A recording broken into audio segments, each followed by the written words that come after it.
So hello guys, good morning সবাইকে। কেমন আছো সবাই? আমরা তো ভীষণ ভালো আছি। আজ সকাল সকাল বেরিয়ে পড়লাম একটা জায়গাতে যাওয়ার জন্য। অনেকদিন ধরে যাওয়া হয় না, সবাই যখন একসাথে হয়েছি তাহলে আজকে যাচ্ছি। অনেকদিন ধরে ভাবছি কোথাও ঘুরতে যাব, তবে সেটা যখন হলো না, আজ যাচ্ছি আমরা সবাই মিলে দিদির বাড়িতে। আবার তিনজন একসাথে হয়ে আবার আগের কথাগুলো মনে পড়ে গেল। আগে আমরা অনেকগুলো বান্ধবী একসাথে ছিলাম, যেখানেই যেতাম সবাই একসঙ্গে মিলে যেতাম। সব বান্ধবীদের কিন্তু বিয়ে হয়ে গেছে। ওরা তো আমার থেকে বয়সে অনেক ছোট, ওদের এখনো বিয়ে হয়নি, ওরা পড়াশোনা করছে। বিয়ের আগে ঘুরে যে শান্তিটা পেতাম, এখন আর ওই শান্তিটা পাই না। এত পরিমাণে ঘোরাঘুরি করতাম, বাইরে কোথাও যাই নেই, আমাদের এখান দিয়ে আশেপাশে ঘোরাঘুরি করতাম। আর মা, সবার মাই খুব বকা দিত। বকা দিলেও না ওগুলো মানে মাথায় ঢুকতো না। সেই সবাই আবার হাসতে হাসতে গিয়ে মার গলা ধরতাম, মায় দিত হেসে। আমরা বান্ধবীরা খুব মিল ছিলাম, কোনোদিনও কারোর সাথে কোনো ঝগড়াও হয়নি, আজ অব্দি হয়ও নেই আমাদের কারোর সাথে ঝগড়া। কার কোথায় বিয়ে হয়ে সবাই চলে গেছে, আমাদের গ্রামটাই পুরো ফাঁকা। তবে বান্ধবীদের সবার বিয়ে হয়ে গেলেও আমাদের যে কাকা, তারপর দাদা বিয়ে করেছে, ওদের বউগুলো কিন্তু ভীষণ ভালো, কাকিমণিরাও কিন্তু ভীষণ ভালো। আমাদের গ্রামে যতগুলো বউ আছে সবাই খুব ভালো, হাসি ঠাট্টা আর কি বলতে পারো, সব দিকেই সবাই মানে ঠিকঠাক।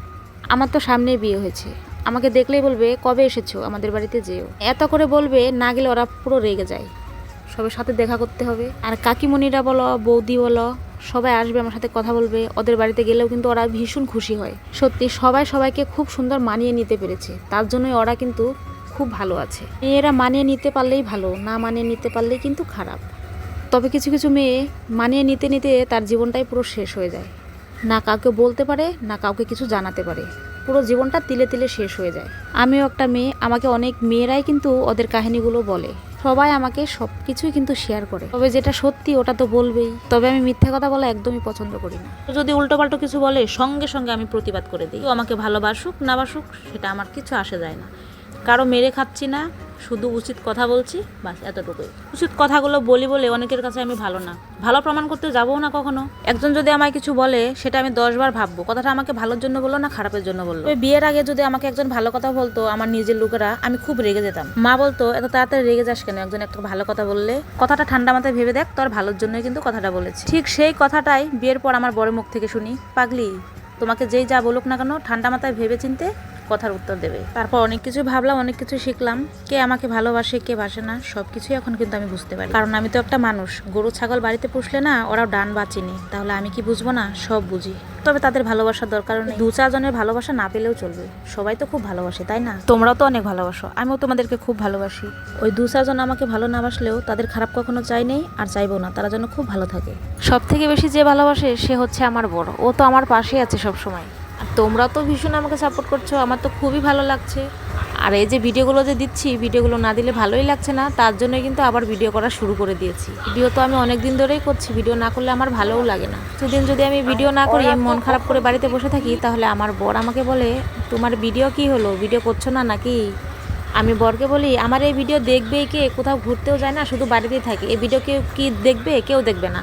বর বলে, কন্টেন্ট ভালো করো, সবাই ভিডিও দেখবে, ভিডিওর কন্টেন্ট ভালো থাকলে তোমার ভিডিও কেউ স্কিপ করবে না। বর তো আমার ঠিক কথাই বলেছে, কিন্তু আমি ভালো করে ভিডিওই করতে পারি না, গুছিয়ে কথাই বলতে পারি না। আমি যেমন করে পাচ্ছি তেমন করেই কিন্তু ভিডিওগুলো আমি করছি। তবে ভিডিও যদি খারাপ হয়, আমার বর আমার মুখের উপরে বলে দেয়, এই ভিডিওটা ভালো হয়নি, ডিলিট করে দাও।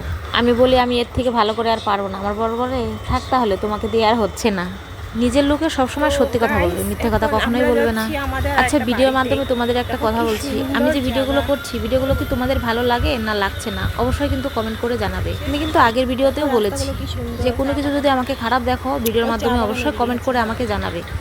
যদি কিছু ভুল করে থাকি, তোমরা যদি আমার ভুলগুলো না ধরিয়ে দাও, আমি কখনোই কিন্তু বুঝতে পারবো না। আর এদিক দিয়ে কিন্তু আমরা বিকেল দিকে বেরিয়ে পড়েছিলাম ঘোরার জন্য। এখন এই যে যাচ্ছে হচ্ছে বান্ধবীর কাকির বাড়িতে, এদিক দিয়ে রাস্তাটা ভীষণ সুন্দর, তার জন্য আমরা হেঁটে হেঁটে ঘুরে ঘুরে কিন্তু যাচ্ছি। এত সুন্দর হাওয়া দিয়েছিল বিকেল দিকে, আমরা কিছু ছবি তুললাম, এখানে ভিডিও করলাম, তারপরে কিন্তু আস্তে আস্তে হেঁটে হেঁটে সবাই মিলে যাচ্ছিলাম। তো বেশি দূর নয়, আমার দিদির বাড়ির থেকে একটু দূর, আমরা হেঁটেই যাচ্ছি। দুপাশে চা বাগান, আমরা হেঁটে হেঁটে যাচ্ছি, মানে এত ভালো লাগছিল ওই জায়গাটা। আর তোমাদের সাথে কিন্তু আমি সবটাই শেয়ার করছি, কোনো কিছু কিন্তু লুকোচ্ছি না। ভিডিওটি তোমাদের কেমন লাগলো অবশ্যই লাইক কমেন্ট শেয়ার করে দিও। সবাই ভালো থেকো, সুস্থ থেকো, পরে দেখা হচ্ছে নেক্সট ভিডিওতে।